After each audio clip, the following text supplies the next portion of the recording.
नमस्कार, मेरा नाम प्रवीण एलावत है। आप 90 डिग्री देख रहे हैं। साधु दास को लेकर 90 डिग्री ने एक मुहिम चलाई थी कि उस दिहाड़ी मजदूरी करने वाले एक धानक बिरादरी से आने वाले साधु दास का पैसा सतलोक आश्रम आखिर डकार क्यों रहा है, उसका पैसा आखिरकार वापस क्यों नहीं किया जा रहा है।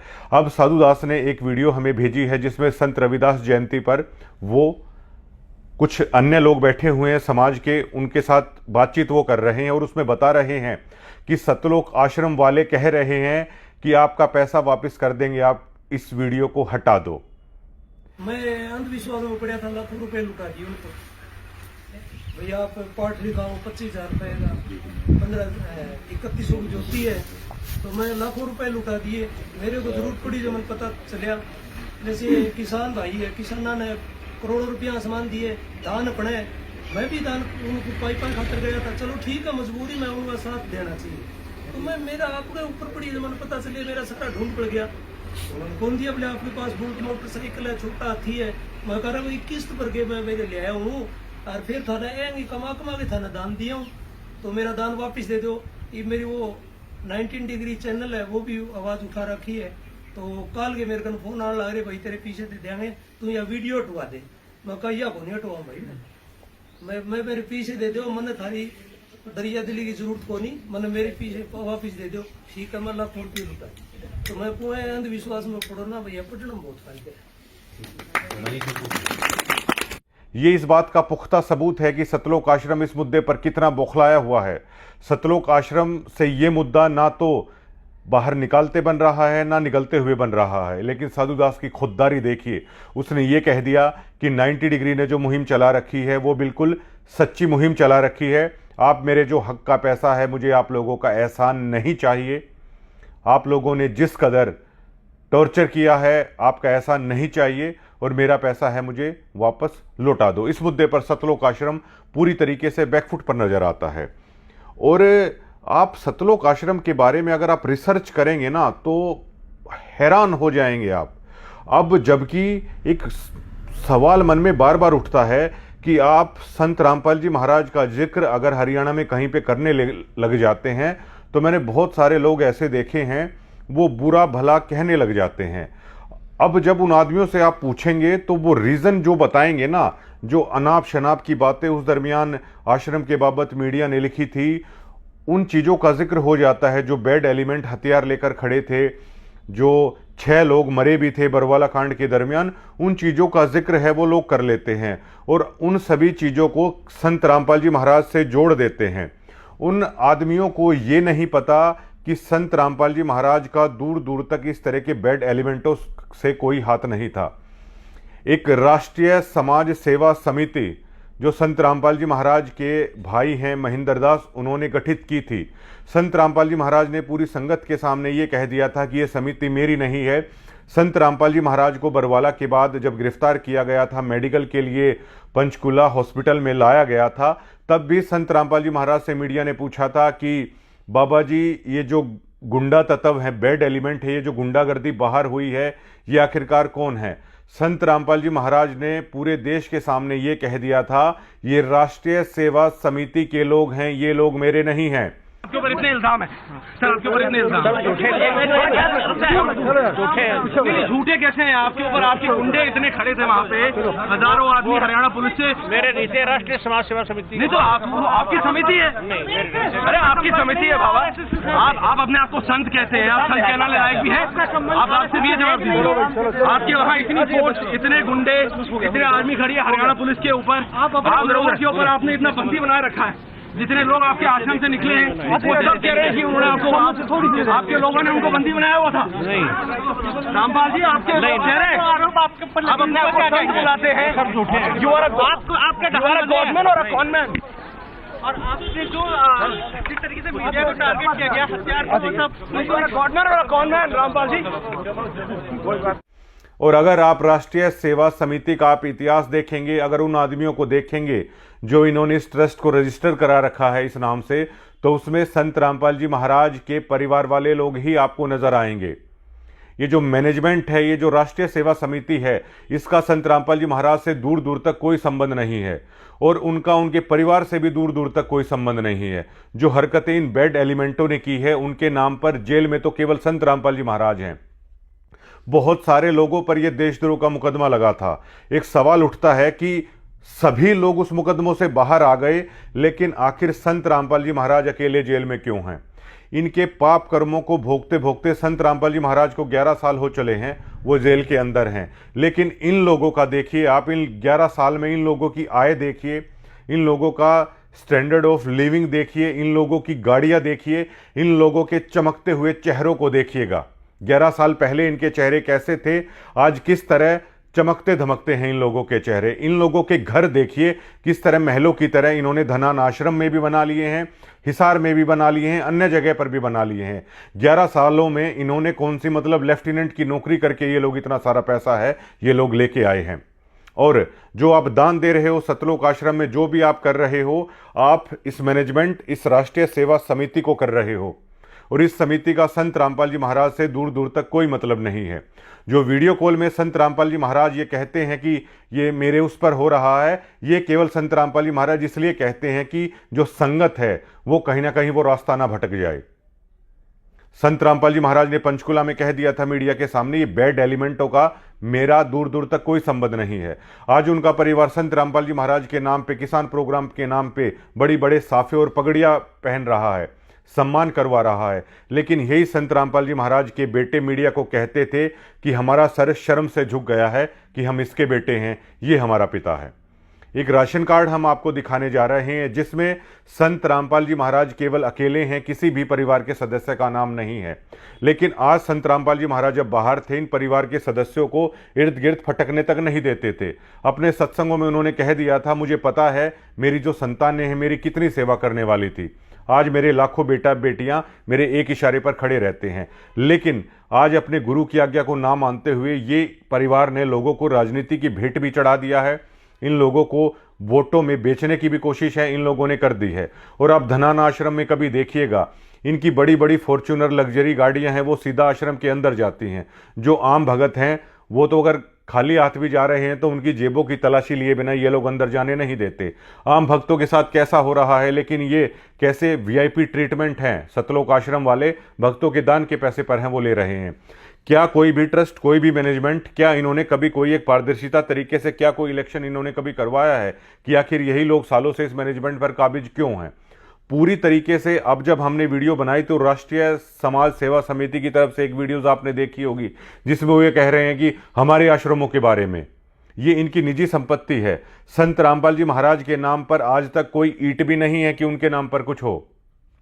बरवाला में जब कांड हुआ, जो 25 से 27 करोड़ रुपए सरकार ने उगाई के लिए भेजा था, जो एक्शन वहां पर हुआ था, लेकिन जब उन्होंने देखा कि संत रामपाल जी महाराज के नाम पर तो एक ईंट भी यहां पर नहीं है, इन्हीं लोगों ने पुलिस के सामने, कोर्ट के सामने संत रामपाल जी महाराज के खिलाफ बयान है इन लोगों ने दे रखे हैं और आज ये लोग जेल से बाहर हैं।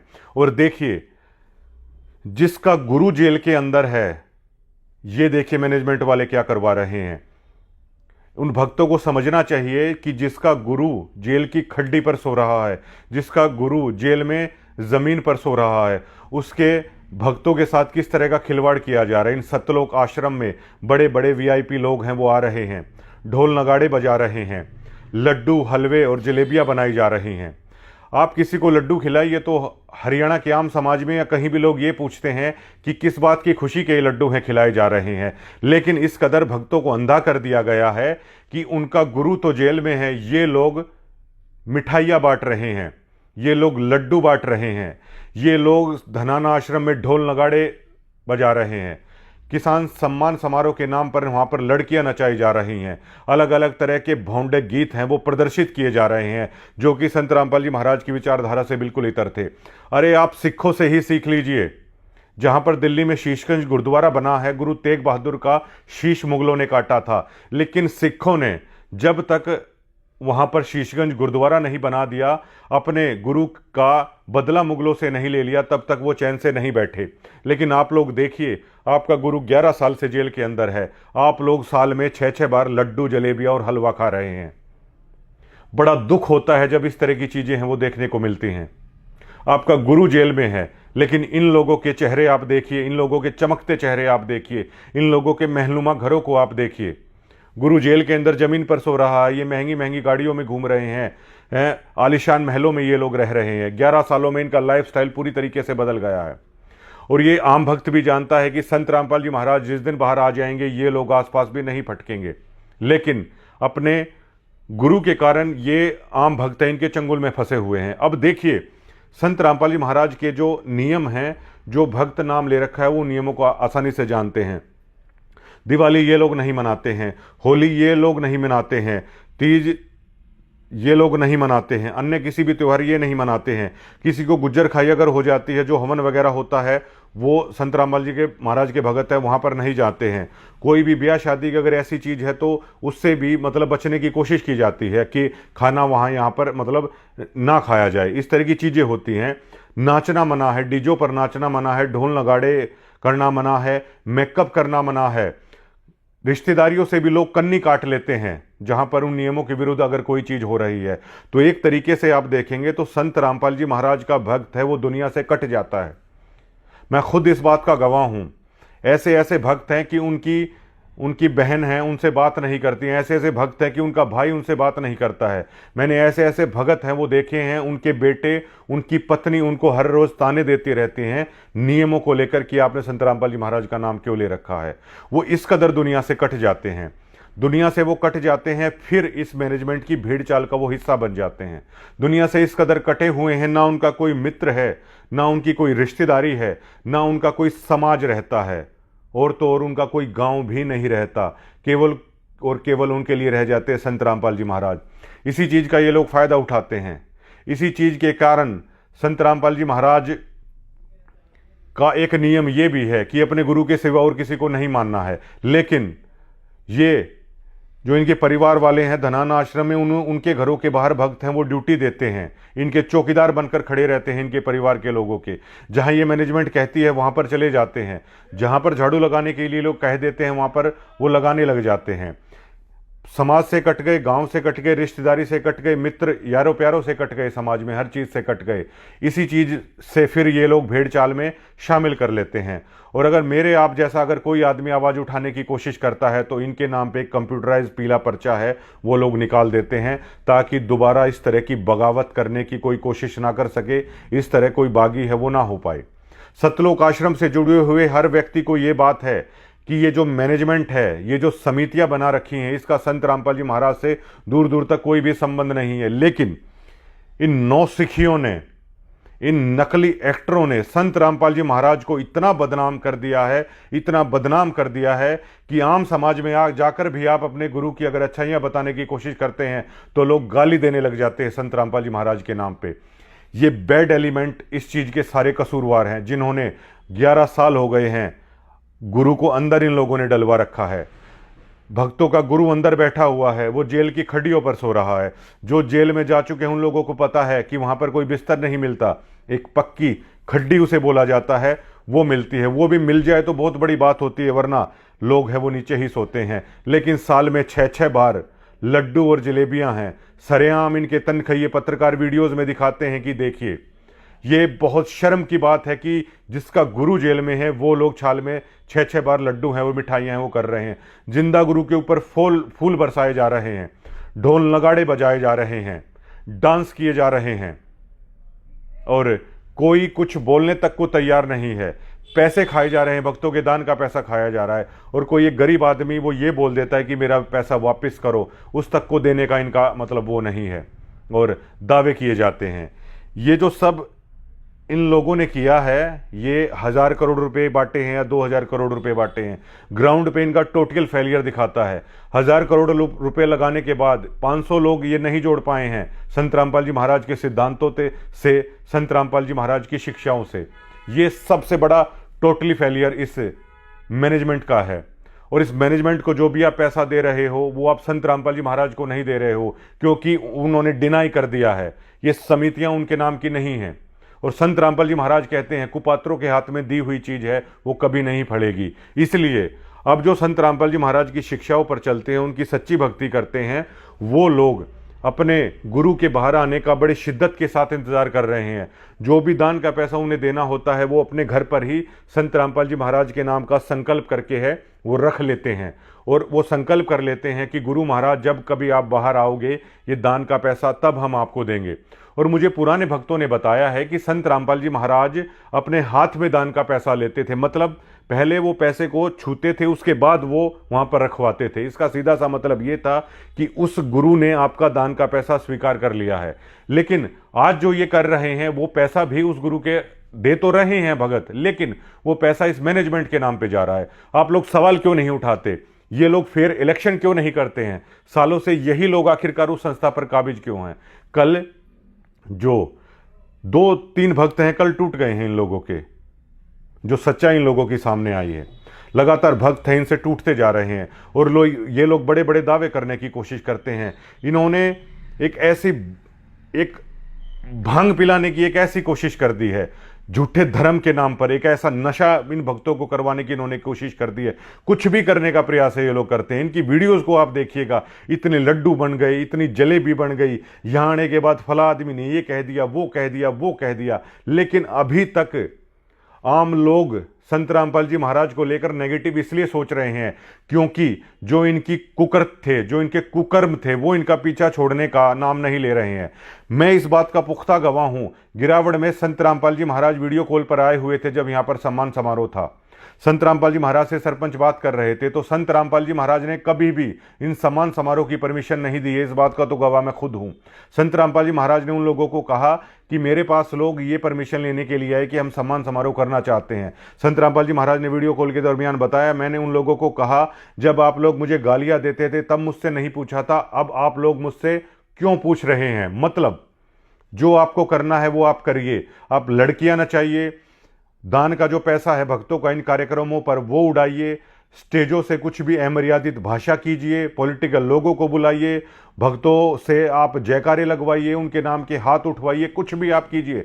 संत रामपाल जी महाराज, मैं इस बात का गवाह हूं, संत रामपाल जी महाराज ने कह दिया कि उनसे ना पूछा जाए कुछ भी इस बारे में।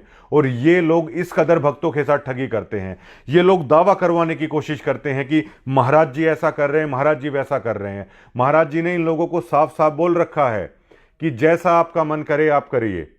मतलब गुरु को जो ज्ञान देना था उसने दे दिया, अब जैसा इन लोगों को अच्छा लगता है वो लोग वैसा करिए। 11 साल से जिसका गुरु जेल में हो, क्या उस लोगों के भक्त के गले से भी वो लड्डू आखिरकार कैसे उतर जाते हैं? ये सबसे बड़ा सवाल है। ये हम लोगों को कब पता चला? ये हम लोगों को भी तब पता चला, हम भी लोग इसी भेड़ चाल का हिस्सा बन गए थे। हम लोगों को यह एहसास तब हुआ जब इन लोगों के पंजे से हम छूटे। वो नशा उतरा जिस कदर इन लोगों ने बांध रखा था। लोग अपने घर का काम नहीं कर पाते। ये कहीं भी कभी भी रात को सेवा के नाम पर कुछ भी ड्यूटियां लगा देते हैं। लोग अपनी बच्चे पढ़ाई नहीं कर पाते, लोग अपने घर को नहीं संभाल पाती महिलाएं। लेकिन इन महाशयों को इनके घर की चौकीदारी है वो कर देनी चाहिए। अनारो माई के घर के आगे ड्यूटी लगा दो। क्यों भाई? आखिरकार उनके गुलाम हो गए क्या ये भक्त? अपने गुरुदेव के लिए, अपने गुरुदेव का शिष्य है, उनके लिए तो ड्यूटी भी करे। इनके घरों के आगे ड्यूटी क्यों करे?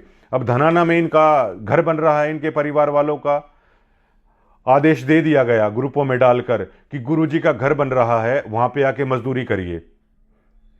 लोग जाके वहां पर मजदूरी कर रहे हैं, फ्री में मजदूर तैयार किए जा रहे हैं। आश्रमों में भक्तों का खून निकाला जा रहा है, आश्रम में भक्तों का पैसा ऐंठा जा रहा है, कभी ज्योतियों के नाम पर, कभी पाठ के नाम पर। कभी कभी भक्तों को कह दिया जाता है कि तुम्हारा नाम खंड हो रखा है। इन लोगों का आखिरकार कभी नाम खंड क्यों नहीं होता? ये लोग लग्जरी लाइफस्टाइल देख रहे हैं। 11 साल से पहले इनकी माली हालत देख लीजिए, आज इनकी हालत देख लीजिए। क्या कुछ इन लोगों ने ऐसा कर दिया? पहले इन्हें शर्म आती थी कि ये हमारा बाप है, आज लोग देखिए उसी बाप के नाम से ये लोग साफे पहन रहे हैं और पगड़ियां बांध रहे हैं। कम से कम एक बार वीरेंद्र को आकर स्टेज पर ये तो कह देना चाहिए कि मैं अपने बयान वापस लेता हूं, जिसमें मैं शर्मिंदा था कि मेरे बाप का नाम संत रामपाल जी महाराज है। इसके कुकर्मों के कारण मैं शर्मिंदा हो गया था, मैं समाज में बैठने लायक नहीं रहा। लेकिन कम से कम आगे अब जो जानकारी मिल रही है कि सातरोड खाप में हो सकता है ये कार्यक्रम और करवाने की बातचीत शायद कुछ चल रही है, तो सातरोड खाप में कम से कम संत रामपाल जी महाराज का बड़ा बेटा खड़ा होकर ये तो कह सकता है कि मुझे अपने पिता पर गर्व है। कम से कम वो बयान तो ये समाज के सामने लेके आए और कम से कम ये गलती तो माने कि संत रामपाल जी महाराज का आदेश नहीं था कमांडो बनाने के लिए। संत रामपाल जी महाराज का आदेश नहीं था कि बंदूक लेके खड़े हो जाओ। संत रामपाल जी महाराज का आदेश नहीं था बच्चे और महिलाओं को आप लोग आगे खड़ा कर दो। संत रामपाल जी महाराज का आदेश नहीं था कि हमें कोर्ट पर नहीं जाना है। और आश्रम का हर व्यक्ति जानता है कि गुरु को जेल में डलवाने वाले आखिर लोग कौन हैं, किस गलतियों के कारण है। और कम से कम आप इतना तो सोच लीजिए, जिसका बाप जेल में हो क्या उस जगह पर ढोल नगाड़े कोई बजवाएगा? जिसका बाप जेल में हो, जिसका गुरु जेल में हो, क्या वो लड्डू और बधाइयाँ बांटते फिरेंगे? साल में 6-6 बार लड्डू जलेबियाँ वो बांटते हुए फिरेंगे?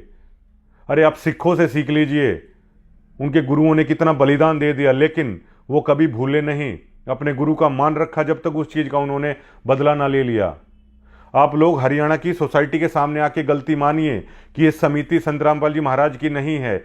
ये जो सभी चीज़ें हुई, जो भी ये बैड एलिमेंटों की हरकतें हुई, ये संत रामपाल जी महाराज का आदेश नहीं था। हमारा गुरु ऐसा नहीं है। आम भक्त जब लोगों के बीच में बैठते हैं तो वो ये कहते हैं कि हमारे गुरु ऐसे नहीं है, लेकिन अब लोग कैसे माने? लोगों ने देखा है इन बैड एलिमेंटों को हथियार लिए हुए। लोगों ने उन चीज़ों को देखा है कि कैसे इन लोगों ने खर्क में किया, कैसे ये गुंडा तथा अपनी गाड़ियों के अंदर बेसबॉल के बीटे रखे, खरगांव में इन लोगों ने हमला किया, कैसे शब्दों का इस्तेमाल ये लोग उन वीडियोस में कर रहे हैं, कैसे जबरदस्ती ये लोग थोपने की कोशिश कर रहे हैं कि ऐसे जयकारे लगाओ। तो लोग कह रहे हैं कि चलिए मान लिया आपके गुरु ऐसे नहीं है, लेकिन ये जो जुड़े हुए जो लोग हैं फिर ये ऐसी हरकतें क्यों कर रहे हैं? ये आखिरकार कब गलती मानेंगे अपने इन कुकर्मों की? बस हरियाणा यही चाहता है कि जो कुकर्म इन्होंने किए हैं वो ये करें। और कम से कम आप लोगों को भी सोचना चाहिए, जिसका गुरु जेल में लेटा हुआ है, कम से कम आपको लड्डू नहीं बांटने चाहिए, कम से कम उस सामान में ये लड़कियां नहीं नचानी चाहिए, और कम से कम आपको ये बड़े बड़े साफे और ये पगड़ियां पहनने का अधिकार आपने किसने दे दिया? आपका गुरु जेल में है, आप बड़े बड़े ये सम्मान लेने की कोशिश कर रहे हैं। आप लोगों की बुद्धि का स्तर, मतलब आप लोगों को आखिरकार हो क्या गया है, और उन आम भक्तों को आखिरकार हो क्या गया है, ये सबसे बड़ा सवाल खड़ा हो रहा है। समाज से बिकट गए, वहां गए तो इस मैनेजमेंट ने ठग लिया, और इस मैनेजमेंट के चंगुल से निकलें तो ये डरा दिया जाता है कि पीला पर्चा निकल जाएगा। हम लोगों ने हिम्मत की, क्या मेरे पास ये नहीं था कि हम लोग बातचीत कर लें महाराज जी से या वो कर लें? अरे हमने उनकी चीज़ों को सीख लिया, हमें भरोसा हो गया। और हमारे तो भैया जब तक किसी का गुरु जेल में होता है ना, तो हमारे गले से तो ये लड्डू और ये मिठाइयाँ कभी उतरने वाली है नहीं। हमने तो मना कर दिया साफ साफ। आप लोगों को मुबारक हो, ये जो मैनेजमेंट का, इनके समिति का जो खेल है, आप लोग खेलते रहिए और आप लोग इनका हिस्सा बेशक से बनते रहिए। शुक्रिया।